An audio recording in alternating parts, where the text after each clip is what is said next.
La diplomacia, desde tiempos remotos, ha sido percibida como una profesión de prestigio, cargada de simbolismos, códigos, rituales y gestos que pesan tanto como los argumentos que se esgrimen en su ejercicio. Se la asocia a imágenes de elegancia, de negociaciones solemnes en salones magníficos, con palabras cuidadosamente seleccionadas. Ciertamente, se trata de una visión algo romántica, incluso estereotipada, aunque ha venido cambiando desde las últimas décadas. En el siglo XXI, la imagen del diplomático, como una figura distante envuelta en el manto del poder, no sintoniza con el mundo marcado por la digitalización. Su ámbito de acción y, por ende, su desenvolvimiento han cambiado dramáticamente, además de que sus prácticas tradicionales han sido desafiadas por la horizontalidad y la inmediatez. Hoy su, come- Hoy su cometido es gestión, anticipación, escucha y, sobre todo, construcción de confianza. El embajador no es solo un emisario del gobierno, se ha transformado en un mediador entre culturas, un gestor de intereses diversos, un asertivo lector de tendencias y climas políticos, o sea, un personaje que transita entre lo simbólico y lo operativo, que requiere de versatilidad, porque los retos son multifacéticos y sus actividades todas diferentes. En un mismo día puede negociar un acuerdo comercial, dar una conferencia, abordar una crisis y asistir a una recepción. Y este es el comienzo del capítulo 1, La profesión del diplomático, del libro al cual vamos a hablar hoy en esta nueva entrega del Traficante de Cultura. En estos últimos meses nos hemos dedicado en este ciclo de conversaciones a conversar sobre política exterior, lo que está ocurriendo más allá de nuestras fronteras. Y hoy queremos darle la palabra a la diplomacia. Y por eso mismo, muy agradado estoy de que haya aceptado la invitación al abogado y diplomático Pablo Cabrera, autor de La diplomacia tiene la palabra, ayer, hoy y siempre, su libro editado por Catalonia. Y que muy amablemente, reitero, aceptó esta conversación. Don Pablo, gracias por su tiempo para con este podcast. Gracias, Humberto. Encantado de poder conversar con ustedes. Y aquí hablar de yo creo que es quizás la pregunta para poder abrir la conversación. Abogado, diplomático. En ese punto, ¿el abogado nace o se hace en su historia? Y el abogado se hace, a pesar de la vocación. Ujú. ¿Y el diplomático? Sí, se hace mucho también, pero es más relacionado con las habilidades blandas de la persona para ser un real diplomático. O sea, hay muchos diplomáticos que pueden tener mucho éxito, pero naturalmente no se dedicaron a la diplomacia. Ujú. Creo que también se necesita estudio, pero las características propias del gestor diplomático son muy importantes, sobre todo después de ese párrafo que acabamos de escuchar. Ahí se ve bien qué es lo que requiere un diplomático hoy día. Si bien es cierto, lo podría haber requerido antes porque el carisma de la diplomacia no es rígido, es un carisma más bien que tiene la capacidad de ayornarse, de naturalizarse, de intercambiarse y de intrometerse, inmiscuirse en eh, otros momentos de la historia y en otros desafíos de convivencia en este mundo tan multifacético. ¿Cómo, cómo se gestan estas memorias del diplomático? ¿Cómo? ¿Cómo, cómo se gestan estas memorias? ¿Cómo se da esta pulsión de escribir Mira, la historia, lo que vivió? bueno, esto no es una memoria propiamente, Mm. esto es una reflexión autobiográfica porque a partir de mi carrera diplomática, hacer una reflexión sobre la diplomacia a través del tiempo y explicar un poco esta función, esta profesión, esta disciplina, esta arte, como la quieras llamar, esta actividad, de la cual se conoce poco. Se conocen muchas anécdotas, a veces diplomáticas, Se confunde a veces la diplomacia como la política exterior. La diplomacia es un instrumento de política exterior. Entonces, yo encontré que en mi carrera, que la inicié hace muchísimos años, la dejé ya activamente hace algún tiempo, mirando para atrás por el espejo retrovisor, me di cuenta que el ciclo político que estábamos viviendo hoy día, que se estaba cerrando, eh, para mí, en lo que, desde donde empecé este ciclo a cómo termina. O sea, la geopolítica actual, el mapa geopolítico actual, me di cuenta que yo había estado inserto en él de una manera muy natural, que se da a veces esto, por diferentes misiones que me correspondió tener en la vida. Y hoy día, si tú miras los desafíos de Chile o los desafíos de la política exterior, tú te das cuenta por dónde vienen y también cuáles son los países que están más en la esfera de la discusión, ¿no? Son países donde visité de joven, muchos como estudiante, y después volví como diplomático o como embajador incluso.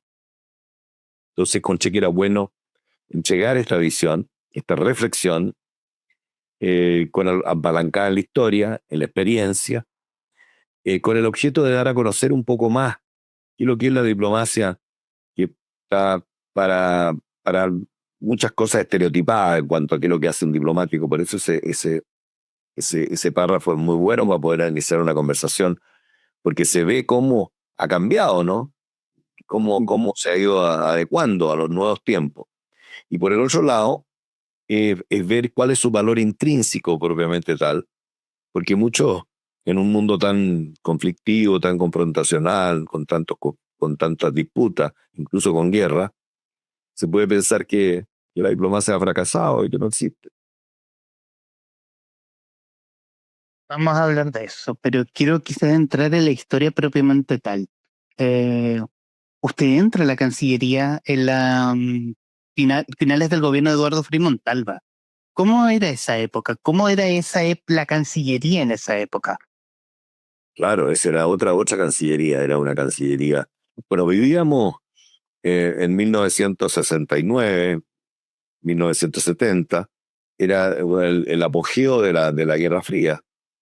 Era un mundo diferente, un mundo donde se disputaba en el mundo del equilibrio del terror, ¿no es cierto?, entre la Unión Soviética y los Estados Unidos. En América Latina había muchas convulsiones, la democracia había tenido muchas interrupciones, no tanto en Chile, que era el país, que era el paladín un poco de la diplomacia, de la democracia, perdón. Entonces, creo que entré en un momento donde Chile adquiría un protagonismo eh, que no había tenido en las décadas anteriores, porque se ampliaba su radio de acción internacional.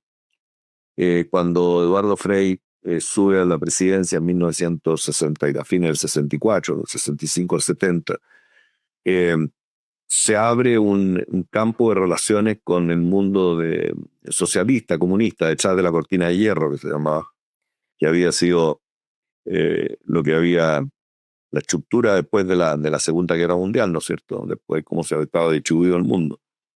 Entonces Chile no, era un país genuinamente latinoamericano.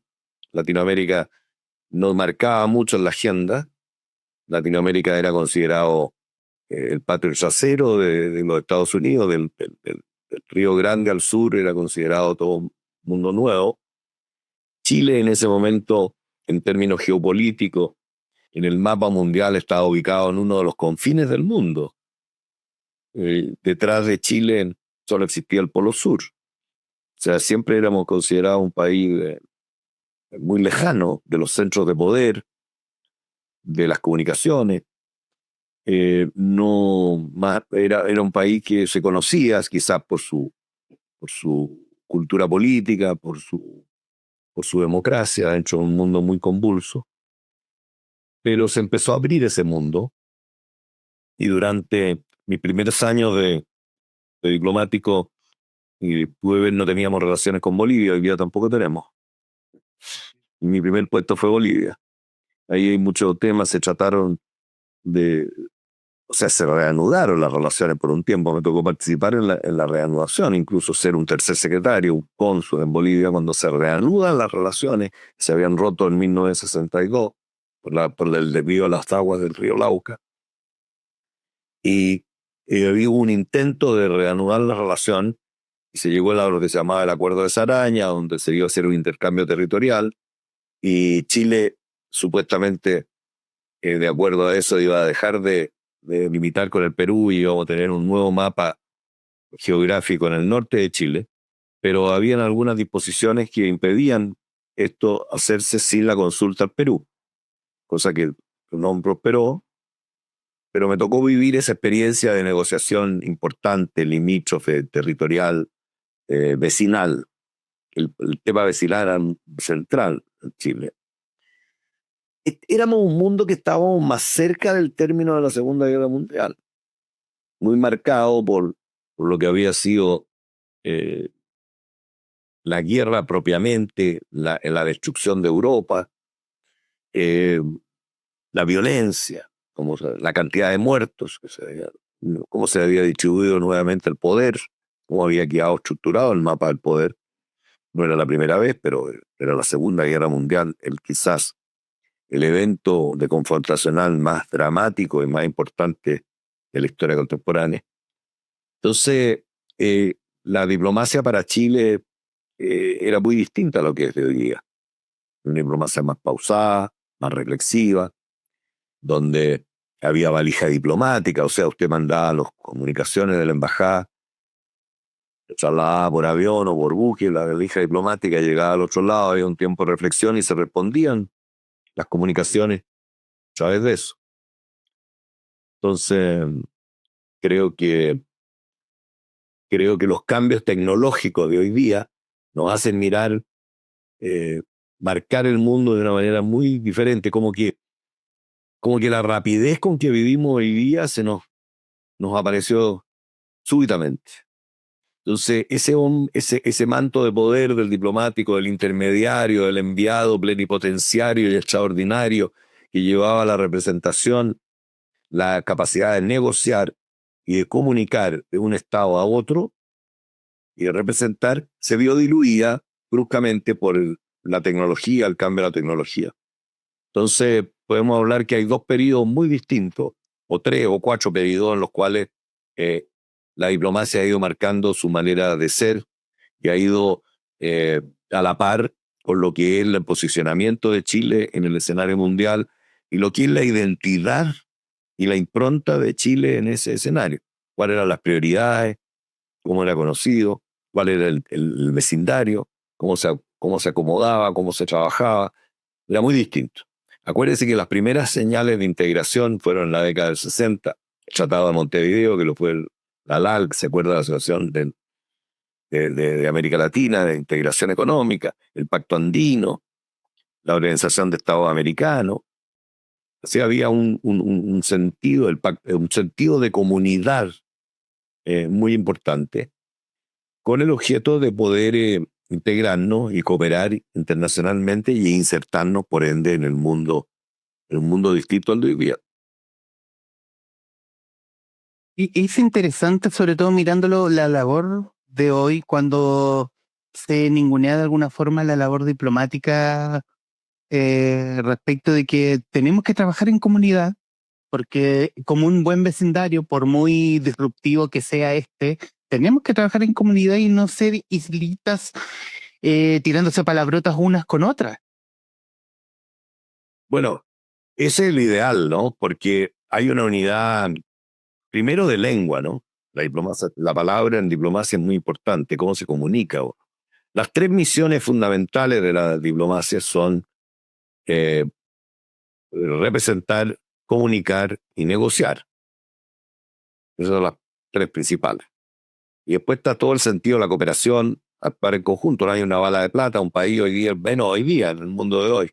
El poder engloba todo esto, pero hay que buscar fórmulas de poder ir creando la agenda y marcando puntos en la agenda. Y obviamente que la evolución hace que analizar el pasado, el presente, y escrutar el pasado, analizar el presente y mirar el futuro, significa a veces que se pueden usar los mismos métodos, pero pero las herramientas son diferentes. El mundo hoy día requiere de un conocimiento mayor, de un estudio mayor, de una experiencia vivida, requiere no solo de una mirada o un conocimiento empírico de las situaciones, sino que requiere también una lectura hermenéutica de lo que está sucediendo. Y ahí la diplomacia puede jugar un papel muy importante. Poder mirar diferentes apreciaciones, hacer, filtrar bien qué es lo que es lo principal y qué es lo que es lo accesorio.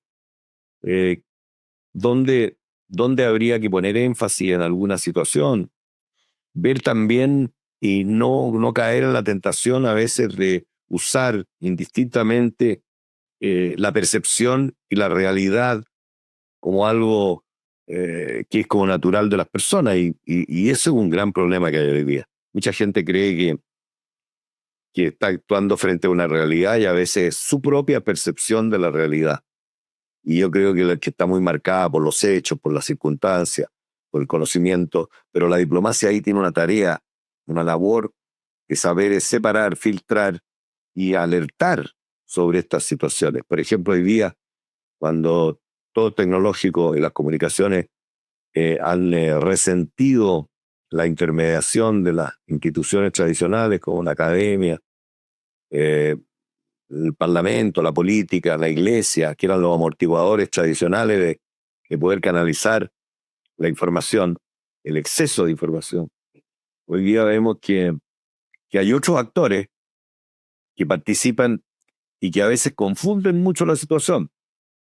Y las redes sociales, una cantidad de personas que supuestamente creen que están actuando porque apretan un botón y tienen toda la mano, ¿no?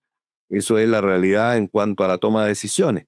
Estos amortiguadores que existían para poder entender un poco el mundo y las tendencias dentro de lo que se incluía la diplomacia, hoy día es el más difuso, ¿no? Es más difícil ponerlo. Entonces yo creía que un libro de esta naturaleza, que tiene diferentes capítulos, poder hablar de un capítulo entero de qué es lo que es la profesión del diplomático, qué es lo que hace un diplomático. Mucha gente no tiene idea, cree que son chilenos excepcionales o que viven en salones, en fiestas o en situaciones que no corresponden al diario vivir, que no son el chileno de todos los días.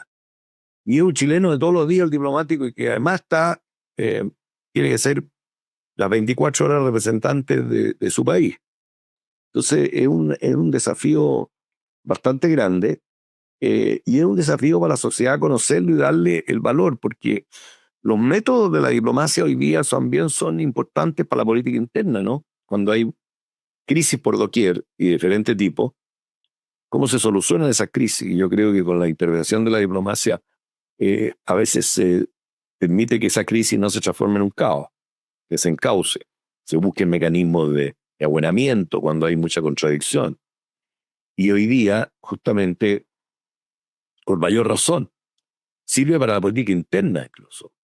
La experiencia, los métodos consuetudinarios y tradicionales de la diplomacia sirven para la política interna, para controlar daños, para manejar las crisis, etcétera. Hoy día la línea divisoria entre lo externo y lo interno es muy tenue, tanto que se creó un concepto que se llama interméstico, que agrupa esa línea divisoria entre qué es lo que es lo internacional, qué es lo que es lo exótico y qué es lo que es lo propiamente doméstico, ¿no? Entonces, es un abanico muy grande, incluso sin ninguna pretensión ni fatuidad. Escribir sobre la diplomacia es el desafío y una osadía en alguna medida, porque es un tema muy amplio y hay que contextualizarlo. Y además, si no se le da cronología al relato, es complicado, ¿no? Pero no estoy haciendo propaganda en ese sentido al relato, pero creo que tenía que ser así para poder atraer a la población o a los lectores a que lean sobre esto, porque el lenguaje de la diplomática es muy preciso y puede ser muy aburrido, o sea, darle narrativa al valor de la diplomacia y a entender la diplomacia. Por eso, a través de los capítulos, la diplomacia durante la Guerra Fría, la diplomacia a través de mi carrera, que me tocó ser embajador en Gran Bretaña, embajador en Rusia, embajador en China, embajador en el Vaticano, pasar del país más grande del mundo al país más chico del mundo, al estado más chico del mundo. ¿Qué significa eso en un valor universal? ¿Cuál es el impacto que tienen? ¿Cuánto impactan las ideas, más allá del poder militar o el poder económico? ¿Cuánto impacta eso y la impronta del país y su historia a la hora del diseño de la agenda global y de la influencia de cada país de cara a los grandes desafíos y cómo puede aprovechar mejor sus recursos y cómo puede mejor aproximarse al panorama mundial? O sea, un arte que requiere algo de excelencia, ¿no? De excelsitud. Creo que en eso es asociado también un poco mirar lo que una orquesta sinfónica, ¿no? Eh, Como en la diplomacia, ¿quién maneja los bajos para que haya armonía, ¿no? El director, un buen director, para leer una partitura, sea de memoria o sea leyéndola, no es fácil. A veces los propios intérpretes les complica leer las partituras, hay que estudiarlas y darle sonoridad, una sonoridad agradable, que sea que el aplauso al público, que tenga un reconocimiento y que tenga una dirección correcta con el objeto de que no desafine, ¿no? Y desentone. Entonces, por eso es un arte, no que todos los diplomáticos sean artistas, no se pretende eso, pero se pretende que tengan una pátina, por lo menos, en cuanto a la vocación con el estudio, no solo con la práctica. Creo que hoy día se nota mucho cuando algunos leen mucho porque hay mucha noticia y cuando estudian mucho con el objeto de entregar, entregar por lo menos caminos de solución, ¿no? O aclarar un poco por dónde viene la mano. Adelantarse incluso a los acontecimientos. Yo creo que es la única profesión, arte u oficio que tiene que sus análisis parten de la incertidumbre y está obligado a entregar certidumbre. Si usted ve y los compara con otras actividades estratégicas, por ejemplo, la Fuerza Armada, los militares analizan los teatros de operaciones a partir de escenarios y posibilidades, escenario 1, escenario 2, escenario positivo, escenario negativo, y para poder ir avanzando. El académico elabora sus teorías y sus aproximaciones a partir de hechos que se suceden, pero la diplomacia parte de la incertidumbre, de adelantarse a veces al hecho. No digo que sea siempre eficaz.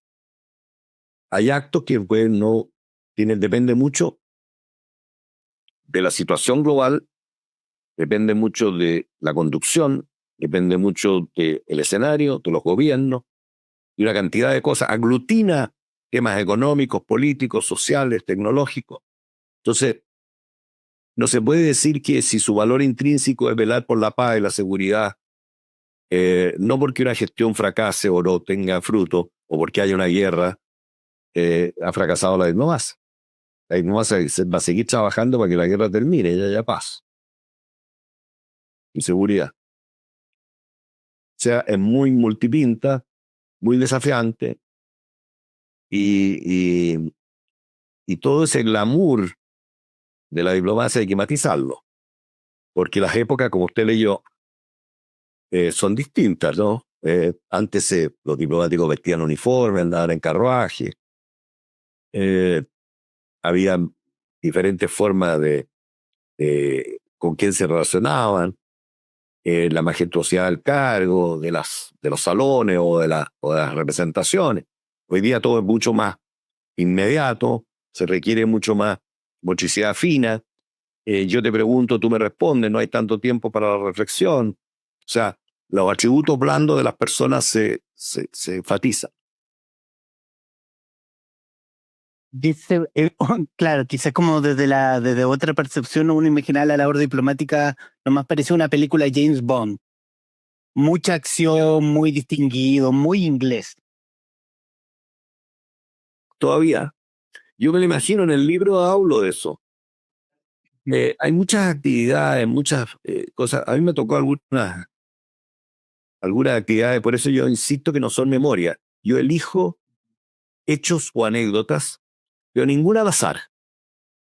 Todas están relacionadas con transmitir un poco qué significa la diplomacia en cada contexto y en cada situación. Entonces, tiene mucho de película, por supuesto que tiene mucho de película. Y tiene mucho de ciencia ficción también. Y la ciencia ficción es muy útil para la diplomacia. No sé si todos están tan de acuerdo conmigo. Y eso que cuando uno escribe un libro, uno también tiene su desafío y quiere también quebrar un huevo, ¿no? Hacer una tortilla. Y eso no va a significar que todos estén de acuerdo.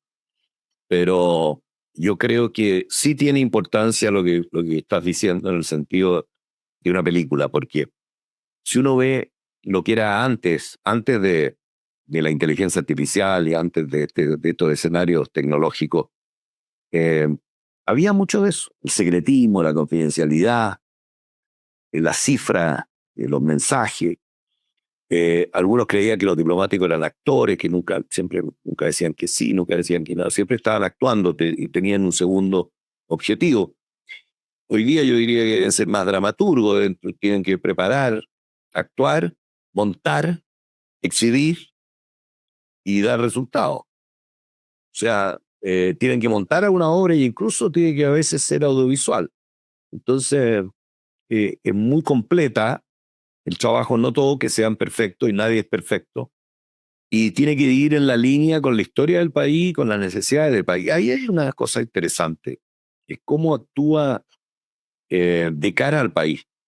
No, la transparencia y la verificación fueron dos elementos que con la tecnología o con la digitalización o con la virtualidad, las comunicaciones, puso un desafío tremendo a muchas instituciones cerradas. Llámense la Fuerza Armada, la Iglesia, los comunistas, el Partido Comunista en general, lo que fue el comunismo en la época de la Guerra Fría, era más cerrado. La transparencia y la verificación, que lo he hecho, le puso un desafío brutal, cambió la manera de relacionarse. La verticalidad se transformó mucho en la horizontalidad, en el sentido del mando, etc. Y eso también afectó a la diplomacia, en lo que se refiere a la transparencia, a la verificación, al secretismo, a la confidencialidad, de cara a la opinión pública. Pasa a ser una política pública realmente, o sea, puede haber algún grado de confidencialidad, incluso secretismo, cuando está en configuración algún curso de acción, está elaborándose. Pero en el momento que se toma la decisión, hay que transmitirla a la opinión pública, transparentarla. Tiene que saber lo que se está haciendo, cuál es el horizonte y cuáles son los objetivos.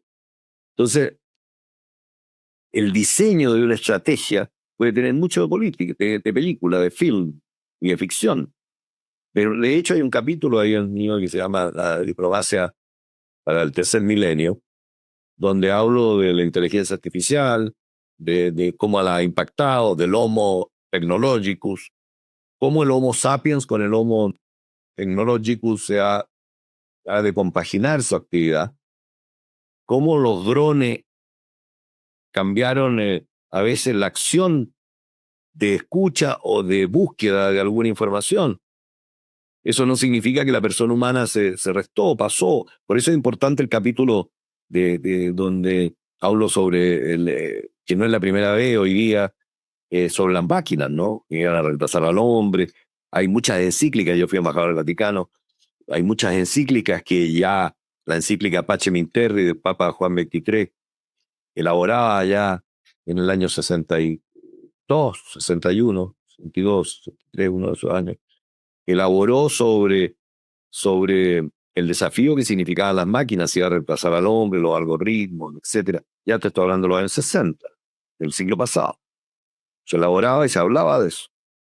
Entonces, creo que hay una sumatoria de hechos históricos que son atribuibles hoy día dentro del marco de un contexto de un proceso dialéctico a veces de menor periodo de tiempo, y se repiten y se pueden sacar lecciones.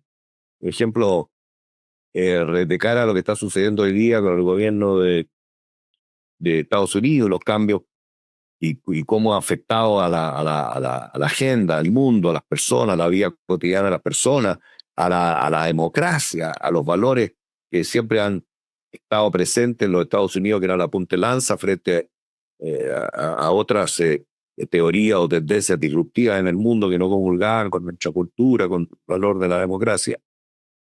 Obviamente que se pueden entender a través de la lectura de algún libro o de algún erudito, por ejemplo, la historia de las civilizaciones de Toynbee, de mirar cómo para reflexionar, por decir algo, algún libro, citar uno, cómo reflexionar, cómo operaba el nacimiento de las civilizaciones, el desarrollo de la civilización y el ocaso de la civilización.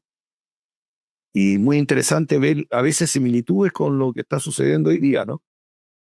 Entonces, hay que ver también, para estudiar un poco la mentalidad de los países, la historia de los países, pero no basta con conversar con un político del país o con un empresario, sino que hay que ir mirar un poco más la historia del país, leer, hablar con los intelectuales, ir mirando cuál es el sentimiento de la historia de ese país. Por ejemplo, los Estados Unidos, hay que ir a ver a Paul Kennedy, por ejemplo, a, a muchos otros, a Huntington, para ver qué es lo que cómo han sucedido otros momentos, han escrito sobre eso.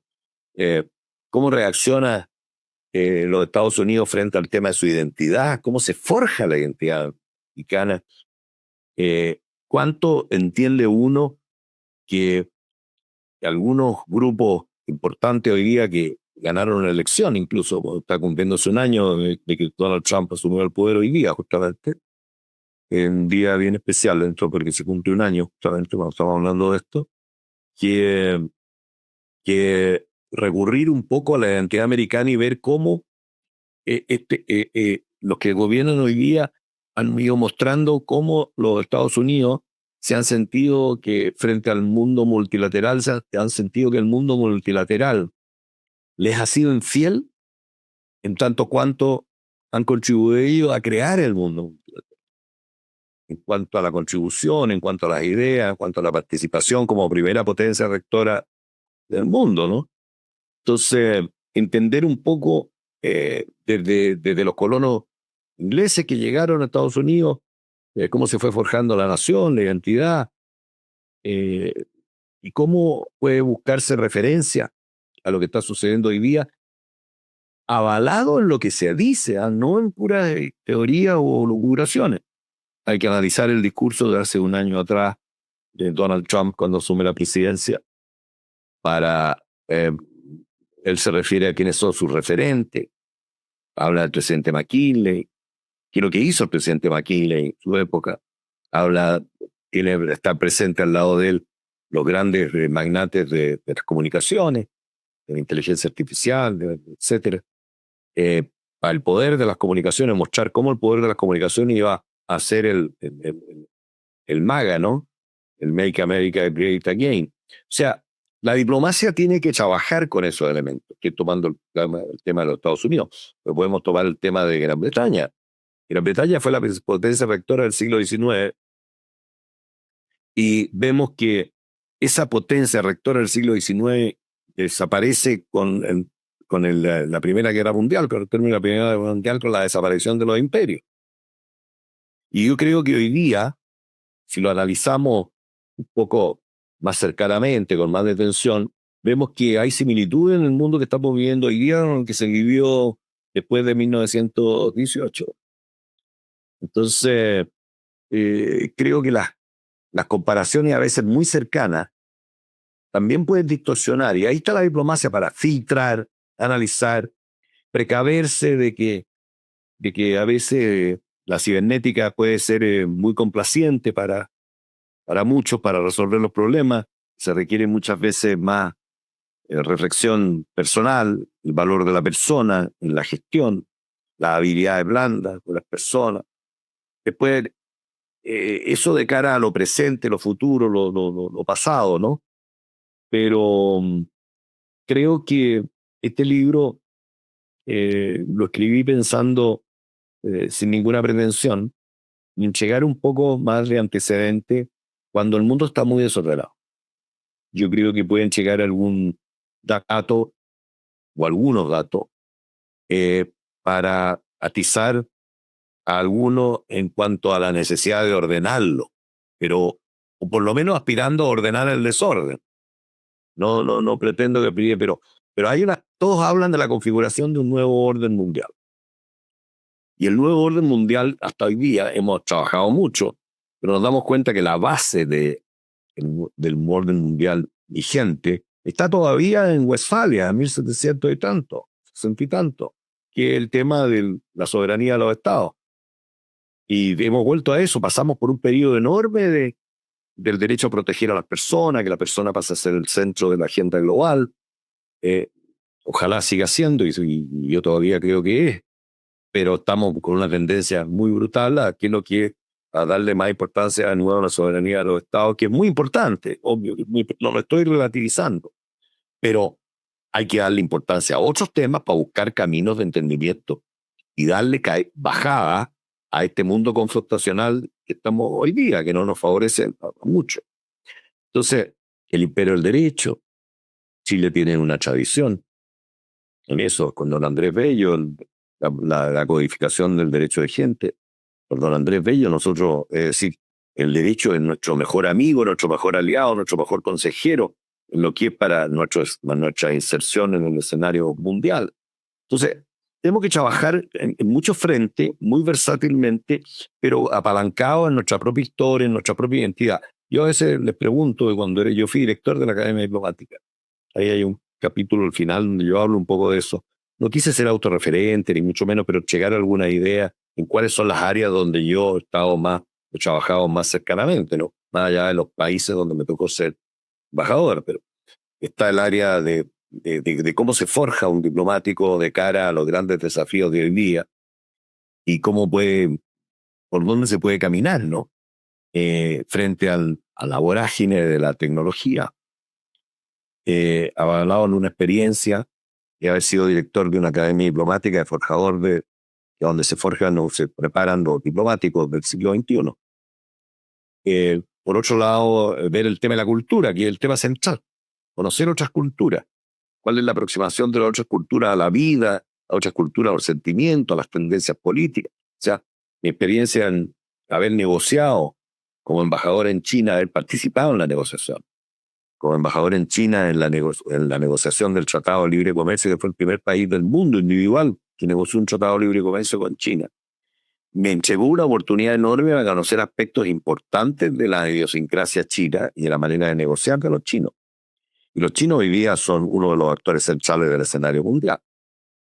Entonces, ahí hay elementos importantes. Puede haber vivido en la época de la Guerra Fría, detrás del muro, la época de Rumania, haber sido jefe de misión en Rumania, la época de Nicolae Ceausescu, que además era una suerte de maverick, un hombre, un rebelde de cara a lo que la percepción del mundo en ese momento, de lo que era el imperio de la Unión Soviética.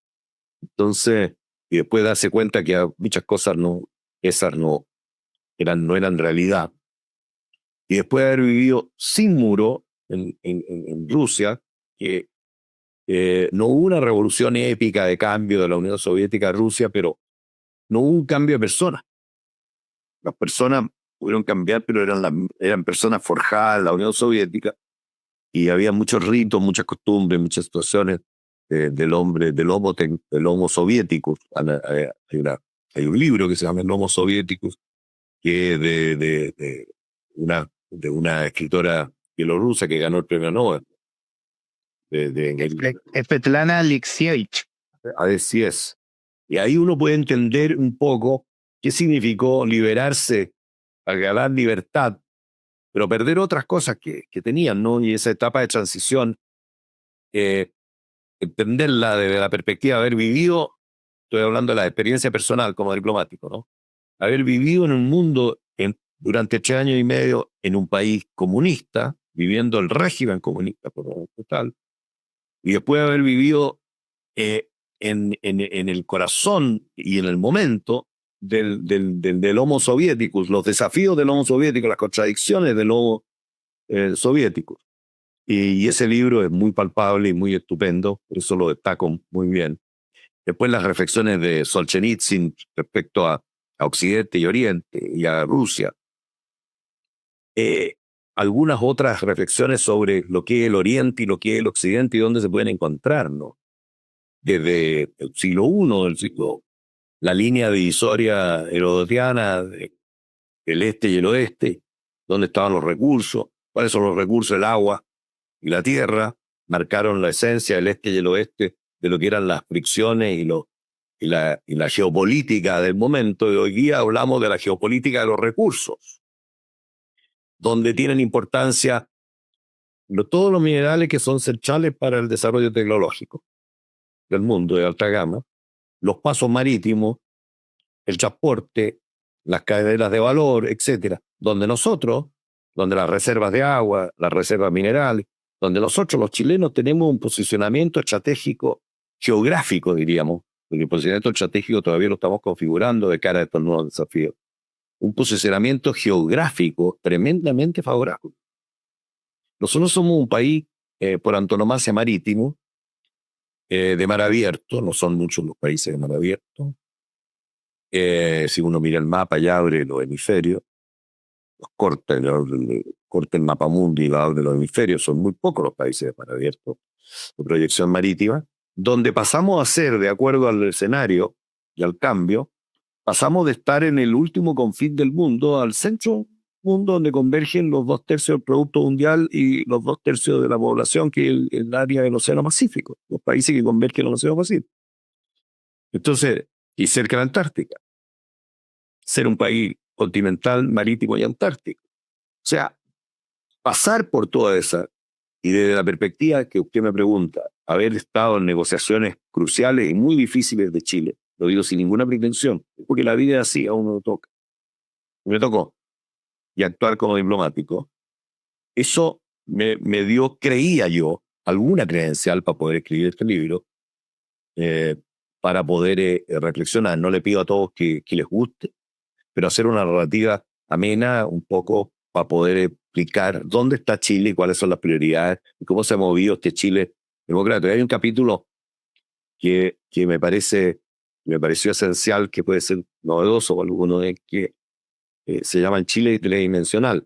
Pero la idea era transmitir el Chile que yo representé desde que entré a la carrera diplomática en el último año del presidente Frei Montalva, hasta que la dejé en el segundo periodo, cuando termina el segundo periodo de Michelle Bachelet, o inicia el segundo periodo de Michelle Bachelet. Entonces, en 2014, la activa, va hacia activa. Entonces, transitar el Chile que yo representé en su connotación geográfica, terrestre, marítima y antártica, continental, marítima, antártica, digamos, en los valores que lleva, las potencialidades que tiene, lo que yo representé, que creía que cómo cambió el panorama frente a nuestras potencialidades y cómo debemos enfatizar nuestras potencialidades, cómo algunas fortalezas se han engrandecido, cómo el posicionamiento geográfico de ser de un país del Pacífico y sudamericano frente a al perfil y la vertiente atlántica de los dos más grandes países de Sudamérica, que son Brasil y Argentina. Entonces, hay ahí también un razonamiento diplomático, estratégico, político, que es bueno transmitirse a las nuevas generaciones y a diferentes personas, porque ayudan. No es que vaya a poner algo nuevo o vaya a clavar una pica en Flandes, no, pero es para conversar, invitar a reflexionar y ver que hoy día el tema de la democracia y los derechos humanos es muy importante, sigue siendo importante, pero a la hora de sentarnos a la mesa en este escenario distinto, usted mismo me lo puso, el tema de la cultura, el tema de la geopolítica, el tema de la finanza y el tema de la tecnología pasan a ser central. Y no es que relativicen nuestros principios, no, pero relativizan a veces el ejercicio de la democracia para los sudamericanos, para los latinoamericanos, para las Américas. Era no solo un ejercicio y un concepto, sino que era un derecho. La cumbre la Carta Democrática que suscribimos el año 2001, como consecuencia, también facilitó mucho el tema del asalto a la Torre Gemela, esa brutalidad que sucedió en 2001. Esa Carta Democrática, en su artículo 1, señala que la democracia para los norteamericanos es un concepto, un derecho y un ejercicio. Y no la hemos ejercido mucho. También tenemos otra. Como hoy día Europa está enfrentando el tema del desafío de qué es lo que es el artículo 1, el artículo 5 de la OTAN. De la OTAN.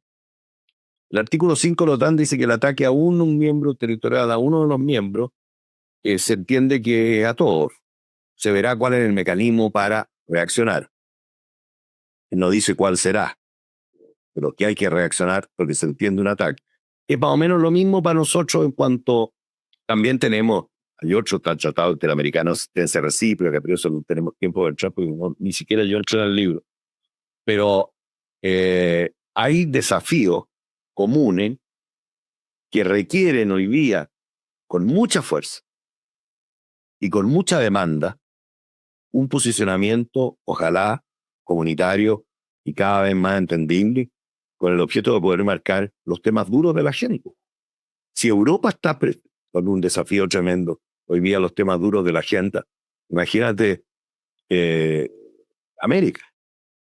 Y América, que tanto se ha dicho ahora con la doctrina Monroe II, etcétera, que es una estrategia de seguridad de los Estados Unidos explícita, no es que estemos lucubrando. Nosotros somos americanos. América para los americanos. Nosotros somos americanos, tenemos que ver cómo nos posicionamos frente a esa estrategia de seguridad con nuestros valores, nuestros principios y nuestras potencialidades. Y yo estoy seguro que podemos seguir teniendo muy buenas relaciones con ellos y con todos los otros que mantenemos. Porque tenemos unos valores y unas potencialidades que nos hacen ser articuladores de muchas cosas, de muchas políticas. Liderazgo de nada, como digo yo en el libro. Y ojalá de nada, pero como articuladores y coordinadores mucho. Tenemos unas potencialidades enormes y que tenemos que trabajarlas con los otros países de la región con el objeto de responder verdaderamente a dónde es nuestra naturaleza como país y quiénes somos.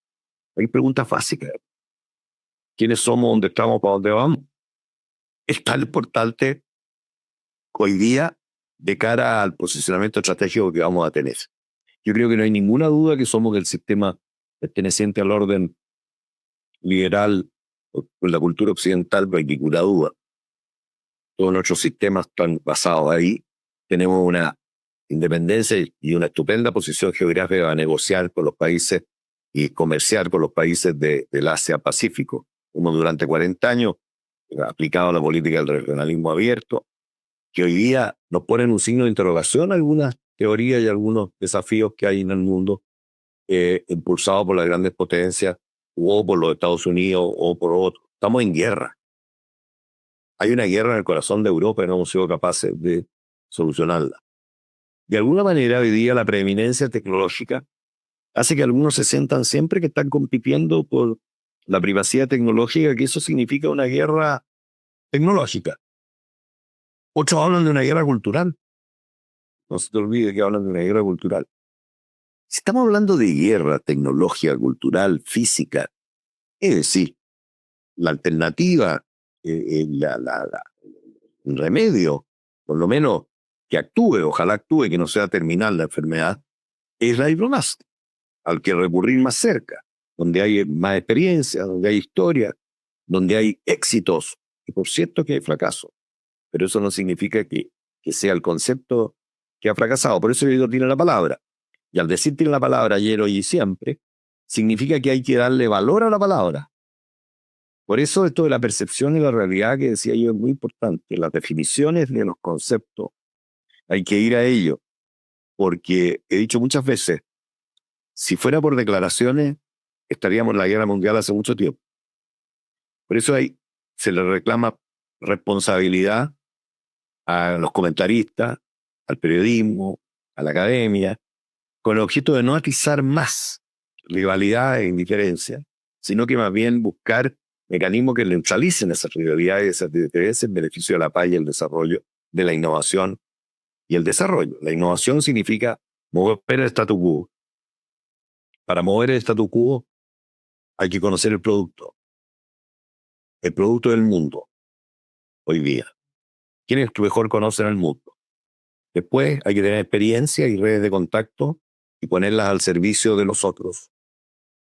No cabe duda que los diplomáticos tienen, o deben tener al menos, el deber ser experiencia y contacto, estar dispuesto a ponerlo al servicio. Y tiene que tener la convicción de que pueden mover el statu quo, y eso significa innovar. No quedarse en el pasado, pero innovar con responsabilidad de conocimiento en producto y saber para dónde se va. Por eso no hay que poner la tecnología adelante antes de conocer el producto. Y ahí la diplomacia puede jugar también un rol muy coordinador y muy amortiguador frente a los ciberciudadanos que creen que la cibernética soluciona todo y el automatismo es arreglador de situaciones y los algoritmos no necesitan a nadie para poder alimentarse. Entonces creo que partiendo de la Guerra Fría, siempre, hasta hoy día, todos los adelantos tecnológicos, siempre habrá un antes y un después.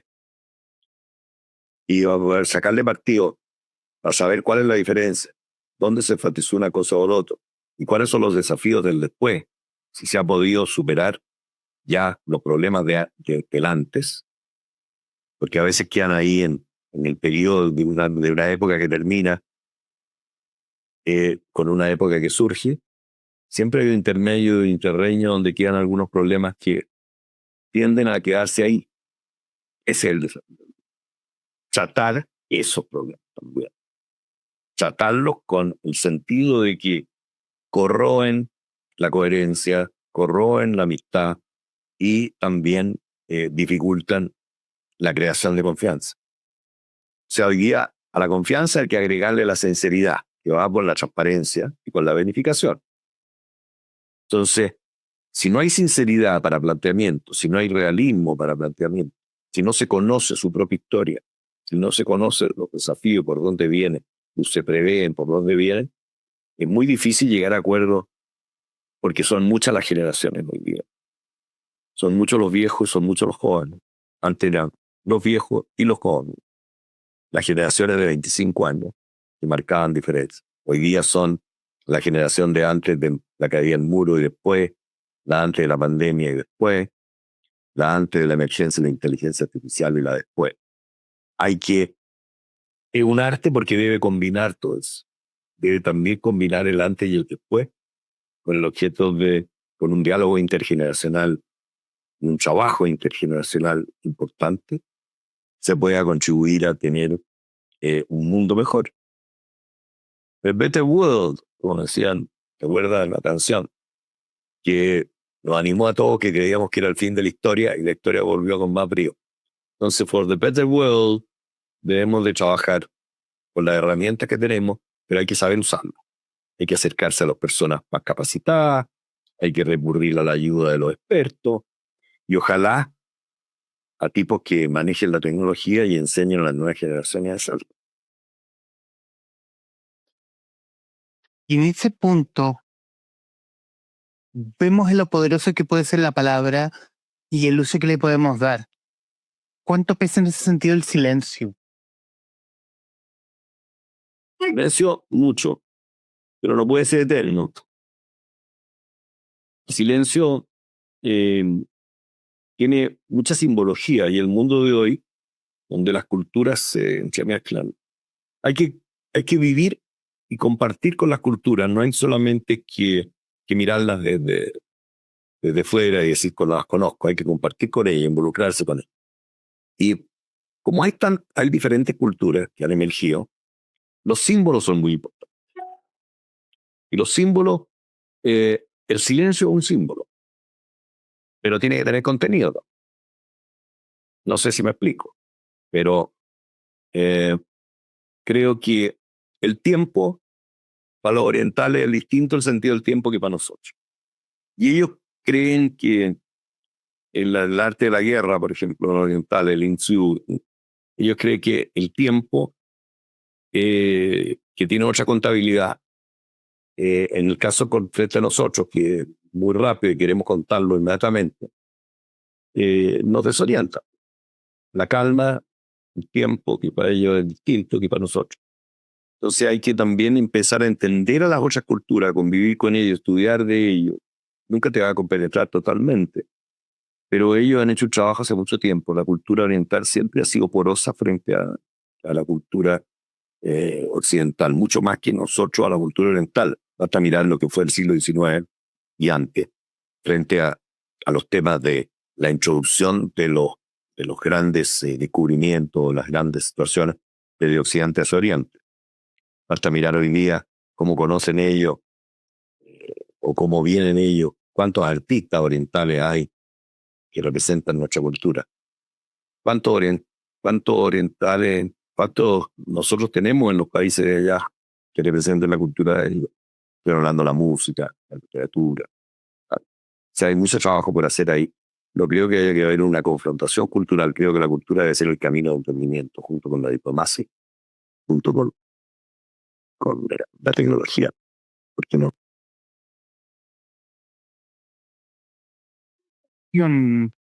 Le deja la publicación de este libro. ¿Qué me deja? ¿Qué le deja? Satisfacción, pero me deja mira, me deja satisfacción de haber podido transmitirle a alguien eh, cosas de las cuales las viví, no solo las imaginé. Eh, Sin ninguna pretensión de que sea la panacea o sea en el libro la obra maestra de la diplomacia. Tanto es así que cuando estuvo listo y me lo entregaron, no me atreví a abrirlo durante 2 días. No me atreví. Me bajó una situación de inseguridad. Pero al final del día, cuando uno es transparente, es veraz. Hoy día todo se puede verificar. Me dejé algunas cositas para escribir las memorias después, que pueden ser todavía interesantes. Pero como te dije, te lo reitero, no hay ni una anécdota o ninguna situación en específica que se relate que cual yo participo, que no haya sido elegida especial para poder transmitir lo que yo quería transmitir. Quedaron muchas. Si fuera por memoria, a lo mejor habrían más personajes que páginas. Así que ahí con eso te digo todo. En los minutos que nos quedan, don Pablo, quiero darle las gracias por la posibilidad de poder conversar acerca de este libro. Es un libro es un libro que creo que refleja nuestra historia más reciente respecto y mirado desde la diplomacia. Y eso que quizás no tocamos las anécdotas propiamente tal, pero sí la labor del diplomático que resulta muy interesante, muy entretenida. Lo que sucede tras bambalinas respecto del poder de los gobiernos que pasan, porque los gobiernos pasan, pero quizás la política diplomática queda. Y eso hace que quizás Chile esté en una posición interesante de garante respecto de lo que está ocurriendo en el mundo. Eh, es un libro muy entretenido y eso uno como lector lo agradece propiamente tal. Bueno, ¿qué más poder agregar, don Pablo? Estos minutos finales son suyos para que diga lo que guste. Mira, me encantaría decirte que te agradezco infinitamente que haya despertado interés. La diplomacia, más que el libro obviamente me da una satisfacción interna muy grande, que te haya gustado y creo que hay como una tendencia de todas las reacciones que he tenido sobre hacer un relato más o menos entretenido, porque la palabra de la diplomacia es rigurosa, como lo mismo, por eso inspira la palabra, leerla. Entonces, hacer un relato más entretenido y no cronológico costó bastante. Eso es lo primero. Lo segundo, poder conversar con la historia a través de anécdotas incluso, que nos posicionan en cuanto a cuáles son nuestras prioridades, cuáles son nuestras necesidades y cuál es el Chile que representamos más allá de la percepción que pueda tener cada uno o de lo que crea que el rol que jugamos. Creo que el realismo que creo que pongo en este libro me deja muy satisfecho. Creo que Chile está muy bien posicionado tiene una historia diplomática muy rica, pero tiene grandes desafíos estratégicos cuyo posicionamiento tiene que resetearse de cara a todo lo que está sucediendo en el mundo hoy día, sin cambiar de vecino, sin cambiar del grupo de vecinos, no puede cambiar per se, pero en el entendido que el vecindario es mucho más amplio. Hoy día la virtualidad y la digitalización hace que todos nuestros vecinos seamos vecinos de todos los países del Océano Pacífico. O sea, el Océano Pacífico es una carretera de alta velocidad, pero de alta velocidad electrónica. Se sabe en medio segundo lo que sucede al otro lado de la antípoda y lo que sucede ahí nos puede afectar a nosotros. Entonces, ahí hay un valor también de la diplomacia en cuanto a aglutinar el interés nacional en un contexto tan amplio como es la densidad de la agenda, que hoy día no solo está dedicada a la soberanía, a los recursos y a la integración física, sino que pasa por temas de salud pública, pasa por temas de medio ambiente, pasa por temas de astronomía y otras tantas situaciones que nos han mostrado a través del tiempo de que la diplomacia puede actuar incluso en temas tan brutales como es haber vivido una pandemia de 2 años paralizados los organismos internacionales que todavía no salen de ese congelamiento por diferentes razones. Así que muchas gracias. ¿Qué más poder agregar?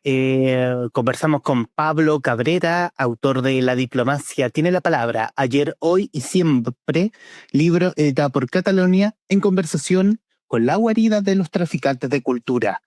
Don Pablo, muchísimas gracias.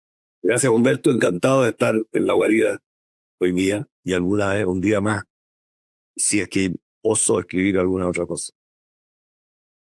Aquí vamos a estar atentos absolutamente, y a quienes nos están viendo, primero, recomendadísimo el libro. ¿Y qué más poder agregar?